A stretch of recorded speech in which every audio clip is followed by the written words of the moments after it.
Shalom, shalom, bien-aimés. Nous continuons avec nos enseignements sur la guérison, bien-aimés. Aujourd'hui, nous allons parler de la guérison de la doctrine de Nicolaïde. C'est une doctrine qui est très dangereuse et qui est très populaire dans nos églises. Et c'est une doctrine qui est en train de détruire les chrétiens et les empêcher de pouvoir profiter de la communion fraternelle. Ça veut dire d'avoir l'amour, de partir à l'église et de pouvoir profiter d'être ensemble avec les autres frères et sœurs en Christ, bien-aimés. Et tout ça, c'est à cause de la déception, de l'abattement, de l'amertume qu'ils ont envers les hommes de Dieu ou les femmes qui sont en train de servir le Seigneur, bien-aimé. Et cette doctrine de Nicolaïde est une doctrine que Jésus-Christ de Nazareth hait. Si quelque chose est haï par Jésus-Christ de Nazareth, bien-aimé, c'est parce que c'est une chose qui est grave, qui est horrible, qui est terrible. Et ce sont des choses que ceux qui sont en train de pratiquer cette doctrine de Nicolaïde, et ce sont notamment des hommes de Dieu qui s'appellent des pasteurs, qui sont en train de prêcher seulement l'amour, la paix, la prospérité.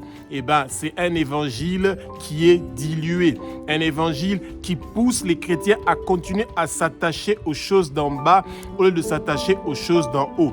C'est un évangile qui pousse les chrétiens à ne pas lire la Bible, à ne pas étudier la parole. C'est un évangile qui est tout simplement empoisonné, qui présente une partie de l'évangile, ce que les gens veulent entendre, ce que le cœur des gens veulent entendre, et non ce qui va sauver l'âme des gens, pour que le nom des chrétiens soit inscrit dans le livre de vie de l'agneau et ne soit jamais effacé. C'est un évangile qui évite de parler du péché ou qui évite de parler de la repentance, parce qu'il se rappelle toujours de Colossiens chapitre 2 au verset 14 que Jésus-Christ a vaincu toute culpabilité, toute condamnation sur la croix, et c'est pour ça que vous avez le droit de continuer à pécher, à vivre votre vie comme les païens, et que rien ne va vous arriver parce que Jésus est mort sur la croix pour vous et que toute condamnation et toute culpabilité a été vaincue, que la loi a été abolie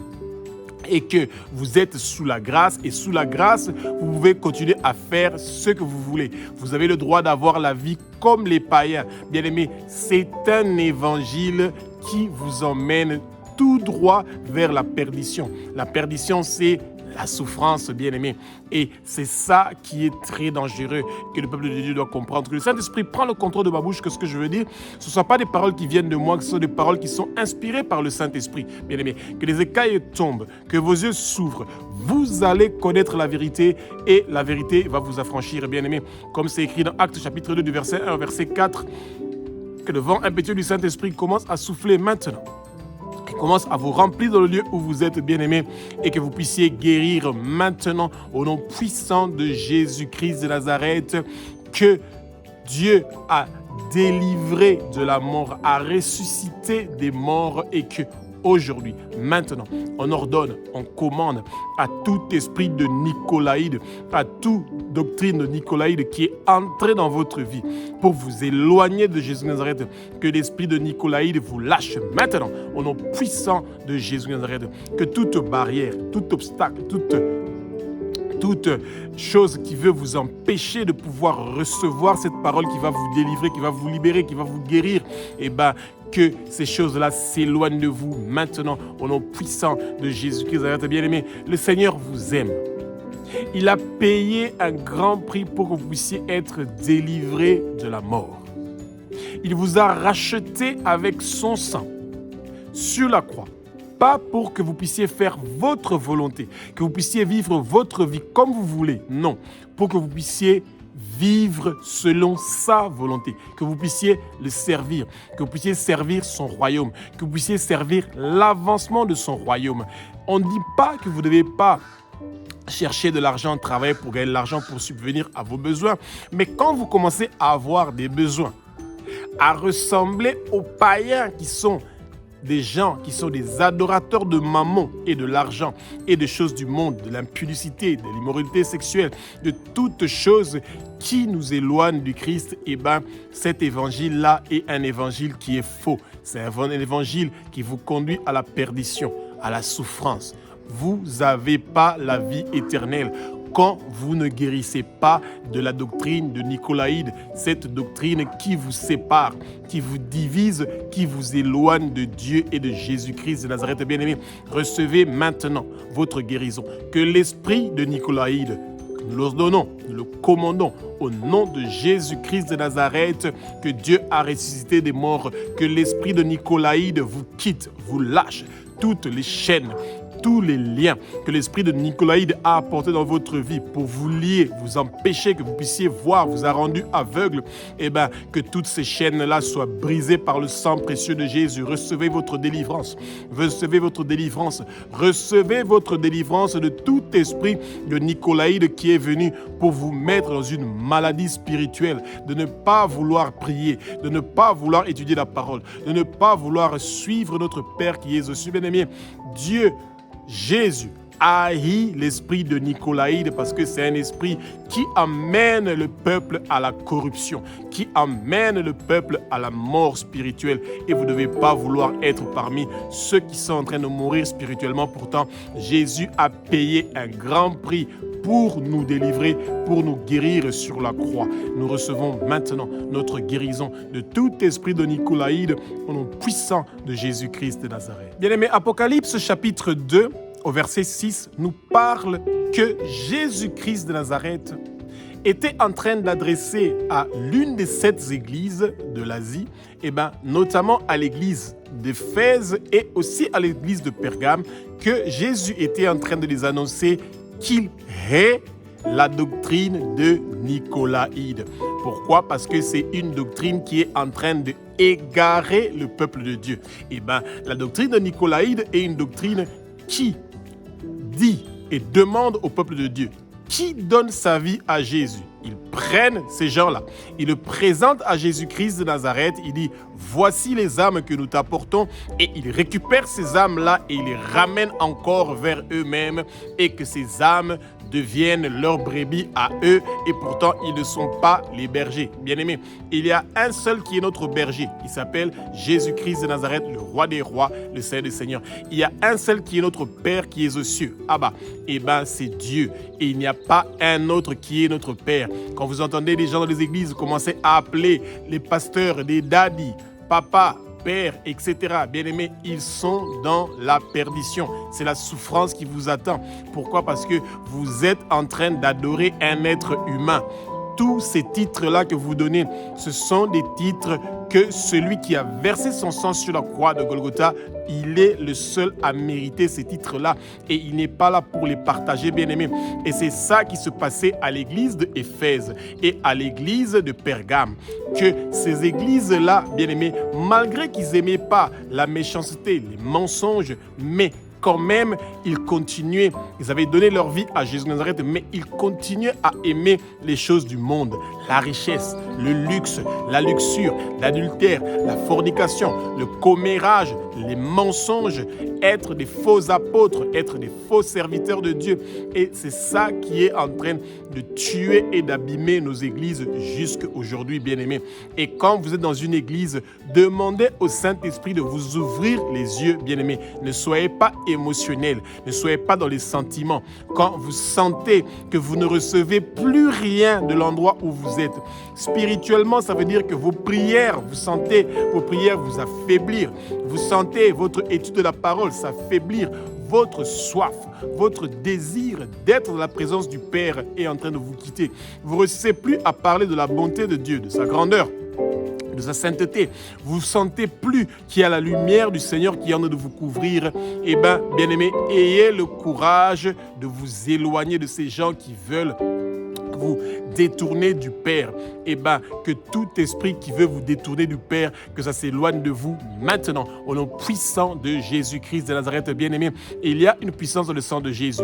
Il y a une puissance dans le sang de Jésus. Il y a une puissance dans le sang de Jésus qui est en train de briser les chaînes de tout esprit de nicolaïde qui veut vous éloigner du Père et de Jésus, qui veut vous éloigner de la parole, qui veut vous éloigner de la progression. Bien-aimé, c'est vrai que quand vous avez reçu Jésus, vous avez donné votre vie à Jésus, qui devient votre Seigneur, Sauveur et Maître de votre vie, vous avez besoin du temps pour faire la progression. La progression, ça veut dire aller vers l'avant et non reculer vers l'arrière, et non faire un pas vers l'avant et 10 pas en arrière. Vous ne partez pas à l'église pour aller chercher les bénédictions de devenir riche financièrement.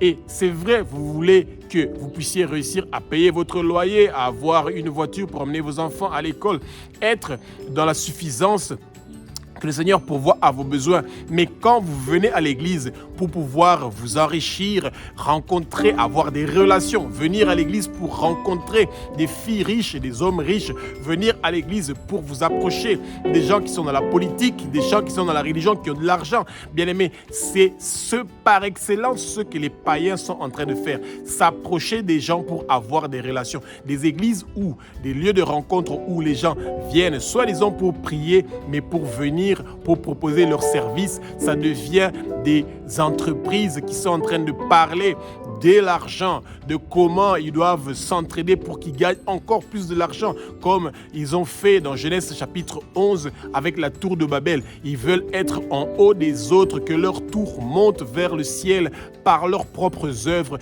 Ils n'ont plus besoin de la grâce de Jésus-Christ. Bien-aimés, ça, ce sont les œuvres de la doctrine de nicolaïde, cette doctrine qui vous éloigne, que vous ne voulez plus dépendre de la grâce de Jésus, celui qui a versé son sang. Vous pensez que par vos propres efforts, vous pouvez réussir à faire des bonnes choses dans votre vie. Bien-aimés, réveillez-vous.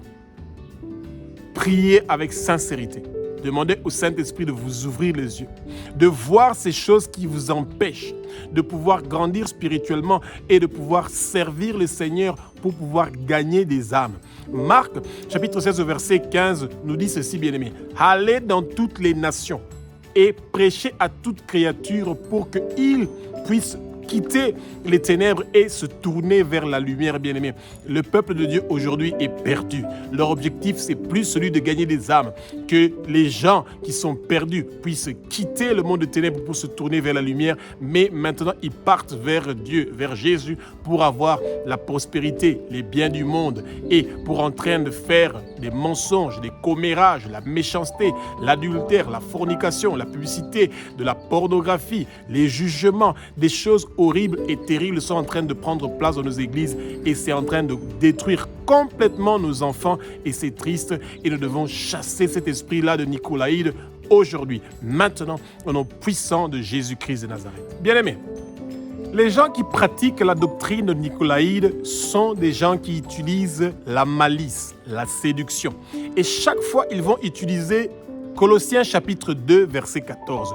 Jésus-Christ de Nazareth a vaincu vos péchés sur la croix. Il a pris vos souffrances. Il a pris vos culpabilités. Il a pris vos condamnations. Il les a cloués sur la croix de Golgotha. Et maintenant, vous êtes libre de faire ce que vous voulez, de faire votre volonté. Bien-aimés, attention, c'est faux et archi-faux ce que ces gens sont en train de vous enseigner. Et c'est ça la doctrine de nicolaïde, que vous voyez que les gens, parce qu'ils n'ont pas encore entendu qu'il y a un pasteur qui est mort parce qu'il avait couché avec une sœur dans l'église, ou qu'une sœur à l'église est morte parce qu'elle a couché avec un pasteur ou avec un autre frère de l'église, c'est pour ça qu'ils n'ont plus la crainte, bien-aimés. Rappelez-vous de Ananias et Saphira, bien-aimés, qui avaient menti sur le prix qu'ils avaient vendu leur terrain et ils sont venus devant Pierre et les autres et ils avaient menti le Saint-Esprit. Quand vous commettez un péché, il y a toujours une troisième personne qui est le témoin et cette personne-là, c'est Jésus. C'est Abba notre Père qui est aux cieux et le Saint-Esprit. Tous les trois sont des personnes qui sont là, quand nous sommes en train de commettre le péché et le mal, eh ben, la parole nous dit, quand il y a 2 témoins ou 3, eh ben, la chose est validée que nous sommes coupables quand il y a des témoins, bien aimés. Et c'est pour ça que le peuple de Dieu doit faire très attention. Quand nous donnons notre vie à Jésus, eh ben, c'est à ce moment-là que Colossiens chapitre 2, verset 14 commence à s'appliquer à nous. Ça veut dire que parce que nous étions dans l'ignorance, nous ne savions pas ce que nous sommes en train de faire comme mal, et bien à partir de ce moment-là, le sang précieux de Jésus est en train de nous nettoyer complètement et que tout ce que nous avons commis dans le passé est cloué sur la croix de Golgotha et nous sommes rachetés par le sang de Jésus-Christ de Nazareth, bien-aimé. Et quand nous sommes rachetés, ça veut dire que nous étions esclaves de quelqu'un, du péché, de Satan. Et maintenant que nous sommes affranchis de tous les péchés, de toutes les condamnations, bien-aimés, ça veut dire que maintenant nous sommes au service de notre nouveau maître. Nous ne servons plus de Satan, mais nous servons Jésus. Mais est-ce que vous voyez Jésus commettre l'adultère, chanter des bêtises, écouter la musique païenne, être en train de regarder la pornographie, être en train de se masturber? Eh bien, bien-aimés, nous ressemblons à Jésus. Nous ne faisons plus ce que les païens sont en train de faire. Eh bien, avoir l'amour de rouler dans des voitures de luxe très chères, bien aimés, et que vous êtes un serviteur de Dieu et que vous prenez un avion jet privé qui est en train de dépenser autant d'argent pour l'atterrissage, le décollage, le carburant, les assurances et tout, pour aller prêcher des gens qui sont pauvres, qui manquent même de quoi boire et manger. Ça, c'est par excellence la doctrine de Nicolaïde, une doctrine qui est mauvaise, qui est en train de dérouter les gens. Cette doctrine de Nicolaïde est en train aussi de dire à beaucoup de nos autorités religieuses et politiques, eh ben, dirigent le pays. Ils sont en train de faire couler le sang des innocents, mais on leur rappelle que Colossiens chapitre 2, verset 14, eh ben, les péchés que tu es en train de commettre maintenant, même quand tu tues les gens, tu les emprisonnes pour rien du tout. Tu es en train de les condamner, pourtant ils sont des innocents. C'est pas grave. Jésus est mort, il a pris tous tes péchés, tous tes problèmes, il les a mis sur la croix. Eh bien, lui, il continue à venir à la table du président ou des autorités, des gens qui sont élevés en dignité et qui continuent à manger ensemble avec eux, comme les 400 prophètes de Astarté et les 450 prophètes de Baal qui étaient à la table de Jézabel et qui mangeaient avec elle, et que eux ils sont en train de profiter de la joie, du plaisir d'être avec des autorités, avec les gens qui sont riches au moment où les autres sont en train de souffrir. Ça, c'est la doctrine de Nicolaïde. Ces gens qui veulent être vus dans les places publiques avec les autorités, des gens élevés en dignité au moment où les autres sont en train de souffrir. Tu es à l'église où le culte est de 3 heures du temps. Il y a des gens qui habitent à 1 heure, 2 heures, 3 heures du temps du lieu de l'église, mais tu continues à parler, tu continues à dire des longs messages. La louange est finie, l'adoration est finie, la prédication doit se terminer à temps pour que les gens puissent rentrer ou ils sont en train de partir loin, ils n'ont pas de transport. Mais non, lui, il a une voiture climatisée. Eh bien, lui, il sait que quand il a fini, il n'a pas de problème. Il va s'asseoir avec les gens qui sont riches, qui vont commencer à lui proposer des bonnes choses, des bons deals, etc. Au moment où ceux qui sont les plus pauvres de l'église doivent penser à leur transport et avec leur argent qu'ils ont souffert, qu'ils ont mis dans les offrandes et qui doivent rentrer très loin chez eux. Ça, c'est la doctrine de Nicolaïde dont le peuple de Dieu doit être délivré. C'est une doctrine d'égoïsme, une doctrine qui est en train d'honorer des gens qui n'ont pas la crainte de Dieu, bien-aimé. Et c'est pour ça que nous devons faire très attention, que Jésus nous délivre de toutes ces choses-là maintenant, aujourd'hui, au nom puissant de Jésus-Christ de Nazareth. Nombre chapitre 25 du verset 1 au verset 2, bien-aimé, est en train de nous parler avec un peu plus de précision ce qui se passe quand vous êtes tombé dans une assemblée, dans une église, dans une organisation qui sont en train de pratiquer la doctrine de Nicolaïde. Eh bien, parce que les jeunes filles et les mamans sont en train de venir dans les églises, elles sont assoiffées du mariage. Dès qu'elles entendent qu'un jeune homme ou un pasteur qui est célibataire, eh bien, que ce pasteur ou ce jeune homme-là prononce seulement le mot mariage, les sœurs sont prêtes ou les mamans sont prêtes à ouvrir leurs jambes et à se laisser être abusées. Et une fois qu'elles vont savoir qu'elles ne sont pas les seules que cet homme de Dieu-là est en train d'abuser et qu'elles vont être dans la colère et qu'elles vont commencer à dénoncer ces pratiques mauvaises qui sont de passer dans nos églises, et bien automatiquement, cet homme de Dieu-là va parler de l'esprit de Jézabel qui l'a attaqué. Cette femme-là est animée de l'esprit de Jézabel. Et bien, quand il y en a 1, 2, 3, 4 qui sont toutes animées par l'esprit de Jézabel, et cet homme de Dieu-là est animé par quel esprit? Eh bien, il est animé par l'esprit de Nicolaïde. Cet esprit-là qui est en train de le pousser à ne pas avoir la maîtrise de soi. Bien aimé, la maîtrise de soi, comme c'est écrit dans Galates chapitre 5 au verset 22, fait partie des fruits du Saint-Esprit. L'homme doit avoir la maîtrise de soi. Et Galates chapitre 5 au verset 18 parle de l'impudicité, l'immoralité sexuelle, les désirs, les envies, que le monde doit savoir que nous devons nous éloigner de ça. Quand nous avons les fruits du Saint-Esprit, eh bien, nous maîtrisons les désirs sexuels, nous maîtrisons les impudicités, l'immoralité sexuelle, toutes choses qui nous éloignent du Père, nous les maîtrisons. Et quand vous tombez sur une église, une organisation qui sont en train de pratiquer cette doctrine-là de Nicolaïde, ils font totalement une confusion. Quand vous regardez dans Galates chapitre 5 au verset 18, vous avez 13 choses que le Seigneur est en train de dire que ces choses-là sont des choses qui ne sont pas des fruits du Saint-Esprit. Il y en a 13, c'est quand même beaucoup, bien aimé. Et les fruits du Saint-Esprit, il y en a 9.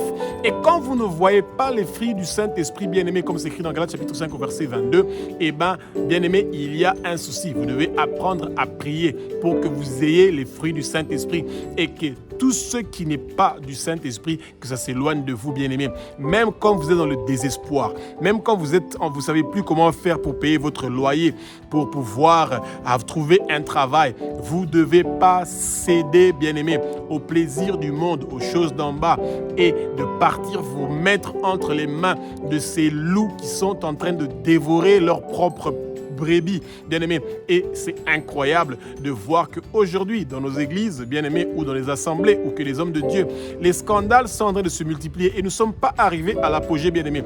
Les jours qui vont venir, vous allez entendre encore plus de scandales dans les églises, de comment les hommes de Dieu sont en train de tomber un à un à cause de l'impudicité, de l'immoralité sexuelle, du mensonge, de l'escroquerie, de toutes sortes de choses qui ont à voir avec la sexualité ou l'argent, ou toutes choses qui ont à voir avec des influences, parce que l'Esprit de Dieu ne repose plus en eux. Ils sont en train de dire ce que leur cœur veut. Ils parlent de mensonges, bien-aimés. Et bien-aimés, rassurez-vous que tous ces gens qui sont en train de parler de l'évangile de prospérité, de l'évangile de l'amour, de la paix, et que le Seigneur nous a dit dans Luc chapitre 10 qu'il nous envoie comme des brebis et nous partons, nous serons absolument dérangés par des loups qui vont chercher à nous mordre, à nous faire du mal, bien-aimés. Oui, nous allons être persécutés, nous allons avoir des tourments, ils vont nous mettre dans des prisons, nous serons dans des difficultés.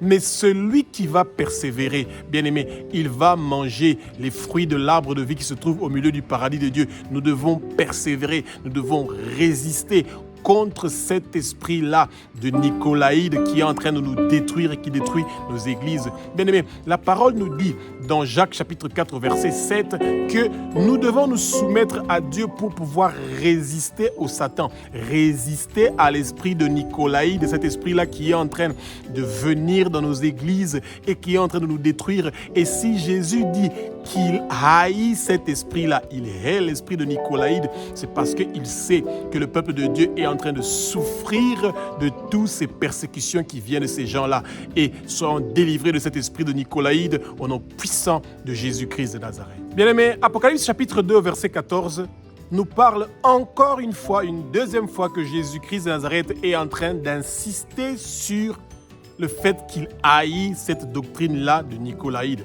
cette doctrine-là des gens qui sont en train d'adorer d'autres dieux, qui sont en train de dérouter le peuple de Dieu de servir Jésus-Christ de Nazareth, mais de servir d'autres personnes, de servir leur image à eux. Bien aimé, une femme qui est mariée, qui est en train d'écouter son pasteur matin, midi, soir, et son mari est là. Et la parole nous dit que c'est le mari qui est le pasteur.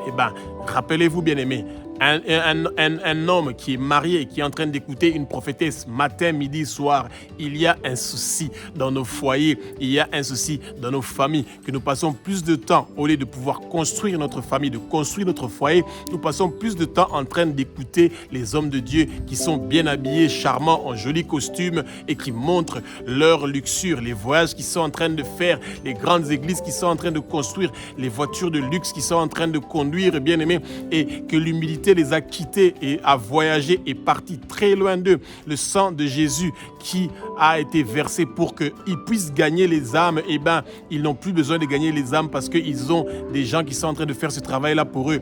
Eux sont là pour dire 2, 3, 4 messages et ensuite de pouvoir faire perdre le peuple de Dieu, que leur nom ne soit pas inscrit dans le livre de vie de l'agneau. Bien aimé, c'est ça. Quand vous commencez à aimer votre pasteur jusqu'au point où vous devenez amoureux de lui, vous ne pouvez plus vivre sans sa voix. Ça, c'est l'esprit de nicolaïde, l'esprit de séduction. Vous êtes tombé dans la séduction. Les hommes qui sont en train d'écouter des prophétesses ce matin jusqu'au soir, vous tombez sur les charmes. Et à la première occasion que vous vous retrouvez seul à seul avec ce pasteur-là, comment vous pouvez vous penser que ce pasteur, c'est un être humain comme vous? C'est cette prophétesse ou femme de Dieu est aussi une personne comme vous. Quand vous vous retrouvez à deux seulement dans une même pièce, même si c'est à l'intérieur de l'église bien-aimée, eh bien, rassurez-vous que l'esprit de Satan, l'esprit de Jézabel va venir pour vous visiter, pour que vous puissiez connaître l'irréparable, celui de la fornication, de l'adultère, de l'impudicité, de l'immoralité sexuelle, bien-aimée. Et c'est ces choses qui sont en train de déranger. Et après, quand les gens entendent ça dans les réseaux sociaux, ils sont étonnés. Ils se disent, qu'est-ce qui ne va pas dans nos églises? Et ils s'éloignent des églises. Et c'est ça qui est en train de nous faire perdre les âmes que nous avons gagnées avec beaucoup de sueur et de transpiration et de difficultés. Pourquoi beaucoup d'hommes de Dieu n'ont pas le respect envers leurs croyants? Eh bien, bien aimé, c'est parce que ce n'est pas eux qui ont fourni l'effort pour les gagner. Vous avez des évangélistes dans les églises qui partent dans les rues, dans les marchés, ils font porte à porte pour gagner les âmes. Une fois qu'ils les amènent à l'église et qu'ils entendent ces choses-là de leurs pasteurs ou des prophétesses qui sont tombés dans l'adultère, dans les plans du monde de ténèbres, eh bien, ces gens-là sont découragés et ils quittent et c'est dommage. Nous devons demander au Seigneur de pouvoir nous aider. Que cet esprit-là de nicolaïde s'éloigne de nous. Cet esprit qui est en train de détruire les églises, de détruire l'amour fraternel, de détruire les assemblées. Eh bien, nous devons prier pour cela, bien-aimés. Priez pour vos pasteurs, priez pour vos prophétesses, les serviteurs de Dieu qui sont en train de tomber nuit et jour à cause du désir des choses du monde, des choses d'en bas et non des choses d'en haut. Que tout cela puisse changer, être transformé au nom puissant de Jésus-Christ de Nazareth. Bien aimé, le Satan est en train d'utiliser puissamment cette doctrine-là de nicolaïde pour détruire les églises.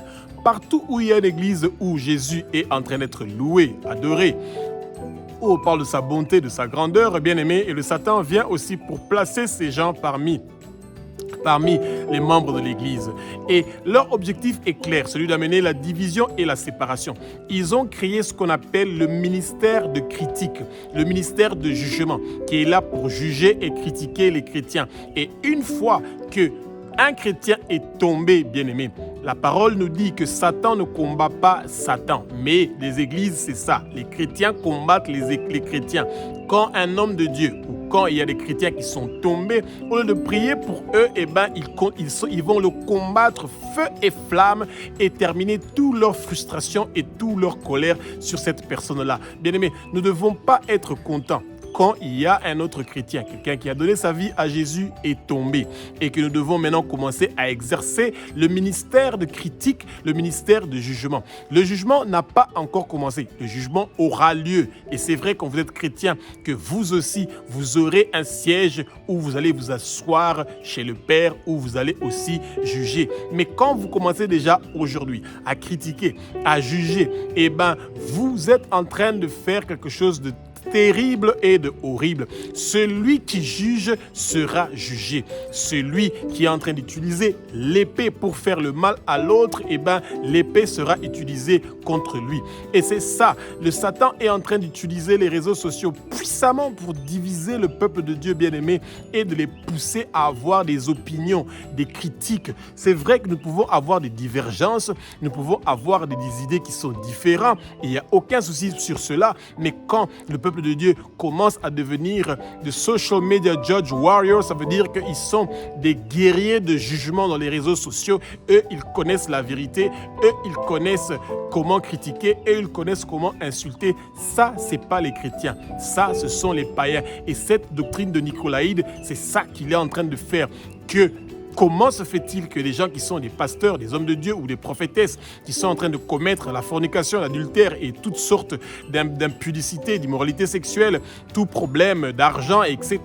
Mais quand ça se retrouve dans les réseaux sociaux, chaque fois, ça amène une tollée, des polémiques incroyables. Pourtant, ces mêmes choses-là se passent chez les païens, chez les musiciens, les artistes, chez les politiciens. Et ça, il y a moins de jugement et de critiques parce qu'ils savent, quand ils font ça contre les politiciens, les gens qui sont élevés en dignité, on les jette en prison, on va les torturer, on va les persécuter. Mais ils oublient que quand ils sont en train de faire ça contre l'Église, le corps du Christ, contre le temple du Saint-Esprit, bien-aimés, nous sommes en train de faire l'irréparable parce que nous sommes en train d'effacer nous-mêmes notre nom du livre de vie de l'agneau. Et ça, c'est ça que la doctrine de Nicolaïde est en train de faire.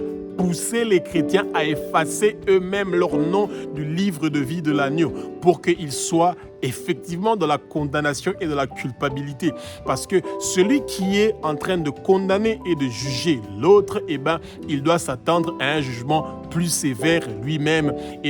Tous ont péché, tous sont privés de la gloire de Dieu. Bien-aimés, c'est seulement par la grâce que nous avons la perfection et la sainteté et que nous pouvons progresser. Ce n'est pas par nos propres efforts. Quand l'autre est tombé, nous devons prier pour lui pour qu'il soit élevé et non se réjouir qu'il y en a un qui est tombé et que nous avons perdu un. Bien-aimés, quand vous êtes dans une armée, vous partez pour vous battre. Quand il y a un soldat qui tombe ou qui a été tiré à son genou et qui ne peut plus réussir à marcher à la même vitesse que vous, vous ne devez pas vous réjouir que ce soldat-là est resté et que les ennemis vont venir peut-être pour le tuer. Non, vous devez le prendre, le mettre à vos épaules et être un soldat, un béret vert qui va courir avec votre ami jusqu'à ce que vous allez le faire arriver à un lieu qui est sécurisé. Mais ce n'est pas ça que les chrétiens de nos jours sont en train de faire.